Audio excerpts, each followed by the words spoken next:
The Christmas bells were ringing from high atop the old schoolhouse. 'Twas precisely 7 o'clock Christmas Eve, that most magic hour when the village folk would gather together in the tiny square right in front of the village hall.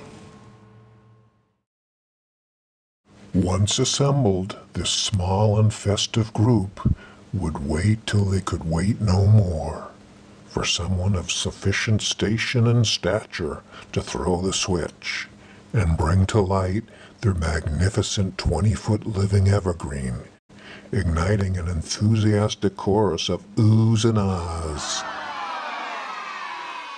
Then it was everyone off to the caroling. This happy company would ambulate the loop around the village proper, mixing much laughter with gossip and glee, clomping down Bridgewater Street and spilling onto the River Road.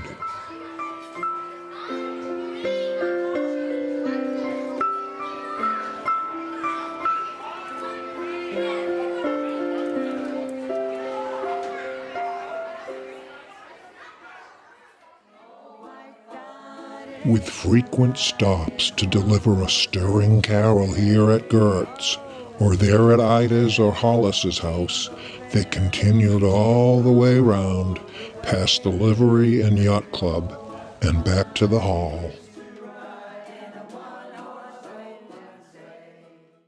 There in the library room, the frozen singers would be revived, with hot tea, cocoa, and cookies. This is the way the fine folk of Squam had been starting their Christmases for as long as could be remembered. I will forever remember one Christmas Eve above the rest. The glorious chimes were singing out with some lucky youngster joyfully tugging on the bell's rope, probably little Derek from up the hill.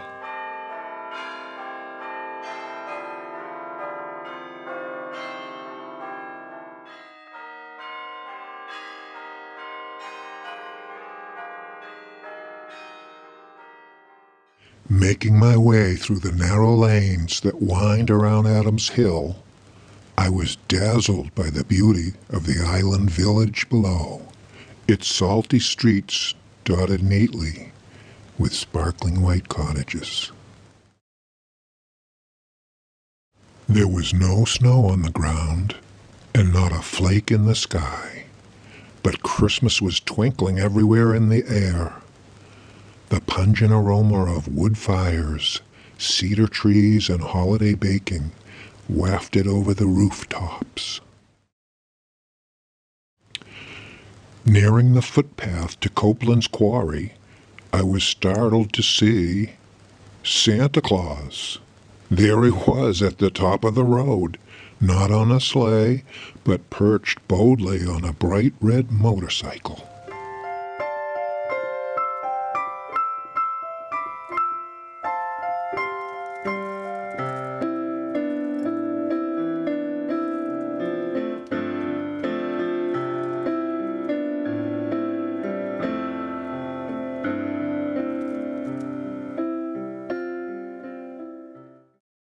From my hiding place behind a giant boulder, I could hear low mumbling voices, some giggly dialect between Santa and a curious little passenger, a wee elf in green and red with the sweetest piping voice. Exchanging a knowing glance, they started to glide down the steep hill.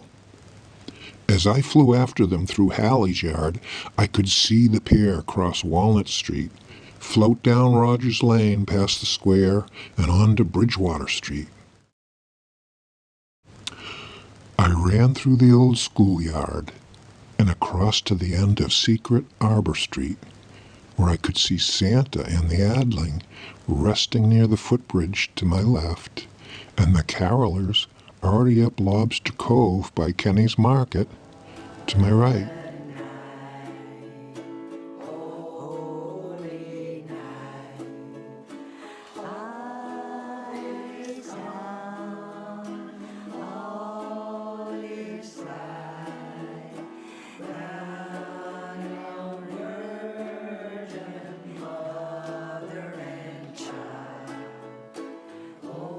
Now Santa started the motorcycle and turned on the headlight, spotlighting the carolers with its powerful beam. The noise and glare distracted them, stirring them up momentarily like so many angry bees. Then a voice cried out excitedly, "Santa! It's Santa Claus!" The mood changed instantly as the motorcycle proceeded slowly ahead.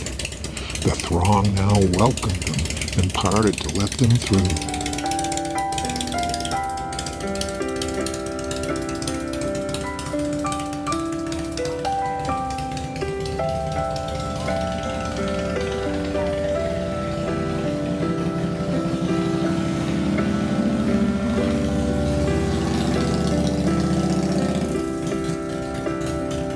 As I caught up to the flock, I saw Santa and the addling elf generously dispensing souvenir candy canes and shouting, "Merry Christmas!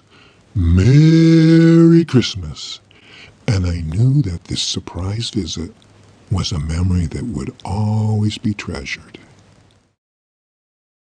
Silhouetted in the rising onion moon, their hands waving in the air, the merrymakers sped on past Pidgey's place, then Harry's, past Lacey's, then Betsy's, and roared off into the night.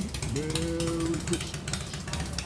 Merry Christmas. There are many stories of the night Santa and his elf rode through Squam, and numerous sightings reported from the Willows to the Rotary, as far away as Pigeon Cove, Sandy Bay, and all the villages in between.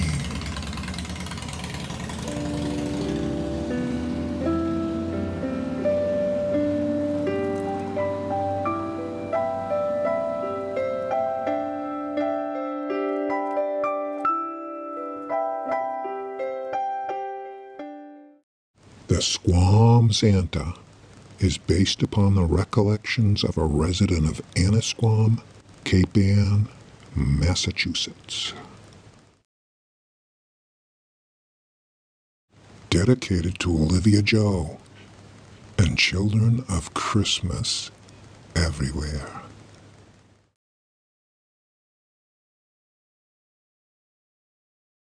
The Squam Santa by Lance Copeland Bowser.